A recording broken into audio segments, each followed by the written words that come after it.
Hi everyone, this is Lady Vintage Bags here. Welcome to my channel, or welcome back to my channel. So today I'm doing part 2 of the one thing I hate about each of my handbags, and this is the Louis Vuitton non-monogram edition. So I hope you enjoyed this video and stick with me. Now if you enjoyed this video, don't forget to hit the like button and hit subscribe and hit that notification bell so you'll always be notified every time I put out a new upload.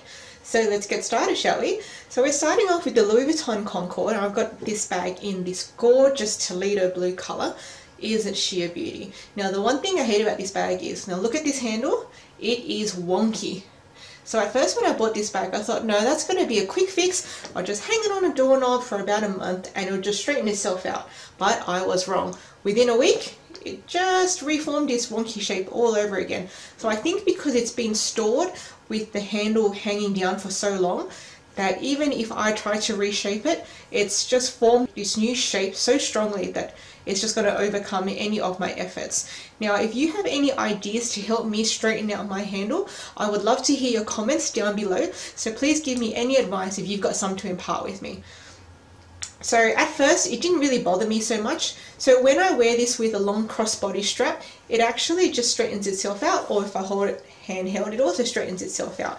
But when it's on the display shelf and it just does this, it does kind of get annoying. I don't really like the aesthetic of it wonky like this. And that's the first bag, my Louis Vuitton Concord. Now my next bag is my gorgeous Kenyan Vuitton Epi Sac Friedland.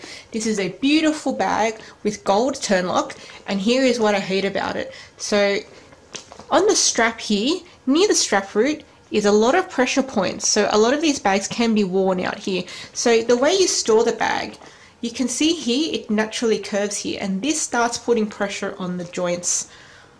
And this starts putting pressure on the strap near the root there. So that's what you want to be looking out for. So I'll just see if I can do a close-up of mine. So the strap is twisted.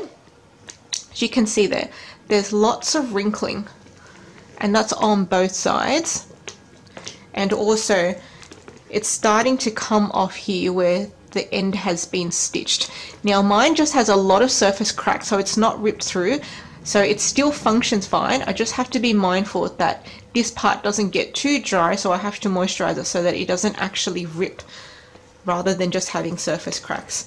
So that's something that you might want to look out for if you're looking to buy this bag on the pre-loved market. Okay, so the next bag we're going to look at is my gorgeous Monso. So I have it in this black epi color, and I've got the original strap with it. Now what am I missing? The key. So as you can see here, this beautiful S-lock has a keyhole here.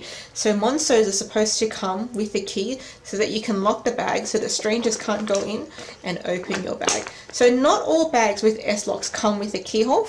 So for example, the Louis Vuitton Pochette Matisse has an S-lock, but there's no section for a key. So a lot of these vintage bags with these large S-locks are lockable, just like the trunks were. So for example, my Concord also has a spot for a key. Now I don't have the key for this either, but I didn't mention that because the handle was more bothersome to me than not having the key. So this bag just is not complete without the key. So if you're looking for this bag, you might want to see if the key is available for yours too. So I have not been able to find the bag with the strap and the key in reasonable condition for a reasonable price. You can find them with the key, but the bag probably has damage to it if it's at a reasonable price. So have a look closely at the pictures before purchasing your bag and decide whether or not having the key is important to you.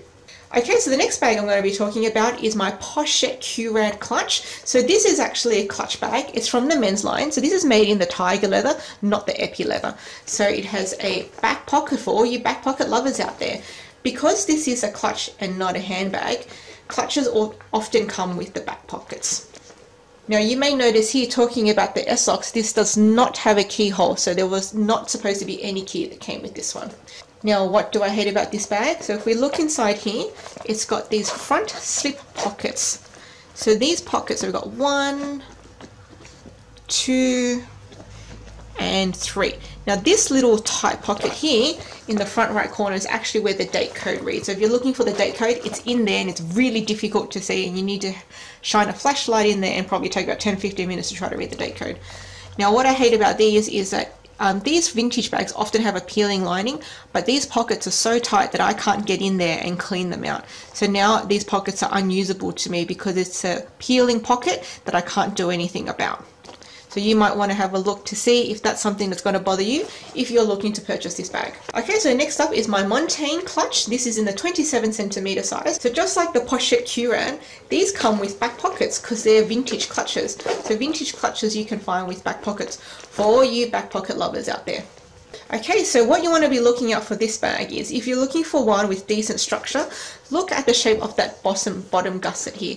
So the bottom gusset, if it's popping outwards like mine, or protruding outwards like mine, then it's probably got structure loss. These gussets are supposed to be concave inwards. So if that's something that's important to you, look at the shape. If it's inwards, it's probably got better structure. If it's outwards like mine, it's probably got structure loss. So take a look at that if you're looking to buy this bag on the pre-loved market. So next up is my gorgeous Pochette home. This is in the Capengo gold color. I'm probably butchering the name of that color, but that's just how I pronounce it. So one thing to look out for with this bag, now this is not really a bag, and this is like the vintage version of the Toiletry 26. If you're looking for an alternative for the Toiletry 26 at a good price point, check out the Pochette home. Now, so mine is in epi leather, so what to look out for is these tend to have peeling linings that can be cleaned out. So what can happen is that black tarriness can often stain the epi leather inside the pocket. So even though you've cleaned out the flaking or peeling bit and you're left with that clean lining, on the other side where it has the leather, it's probably got black stuck all over it. Now I can't really get this out. If any of you has any advice for me to help me clean off that tarriness off the leather itself, please comment down below. I'd love to hear your advice. I've tried scrubbing it with a toothbrush, with LA Awesome Cleaner or the LA Totally Awesome Cleaner. I've tried some leather cleansers, but I can't seem to get it off the leather itself. I've even tried using a pin and just trying to pick it off, but that was kind of taking too long. So I'd love to hear your advice. So that's the same for this front pocket here. So I've cleaned out the peeling lining. Now I've got this clean back of the flocking, but here is all black tarriness stuck to it. So if you can help me out with that, please comment down below with some advice. So if that's something you're looking for in the pre-loved market and you think that's going to bother you, see if you can get pictures of the inside of the pockets. Okay, so my next bag is my Pochette accessoire. So this is in that beautiful Kenyan fawn color. Now this is the old model. Now what I don't like about this bag is, if you look on the inside, there's no slip pockets at all. It's just one main compartment. At least one slip pocket would have been nice. The new models do have the slip pocket though, but not the old model in the epi leather. And my very last non-monogram bag, this is my new model Pochette accessoire. This is in the Epi Electric. It comes with silver hardware. Now Epi Electric, for those who don't know, was a limited edition release of the Epi Leather, and this is like a patent version of the Epi Leather. I think this was released around 2015 and it wasn't made for very long. So as you can see, it's a lot more shiny than the normal Epi Leather. Now what I hate about this bag is because it is a patent version, you get fingerprint smudge marks. So I always have to wipe this down with a cloth to remove the smudge marks, which makes it a bit more high maintenance than I'd like, but it is beautiful nonetheless. So if that's something you're looking into, the Epi Electric, just be aware that patent does show fingerprint marks and you will have to wipe them off if it bothers you. So take a think about that before purchasing Epi Electric. So that's all for today, everyone. So that's the one thing I hate about each of my Louis Vuitton non-monogram bags. So I hope this has helped you in your decision-making progress if you're looking to purchase any of these bags on the pre-loved market. Thanks for listening, everyone. Have a nice day. Bye.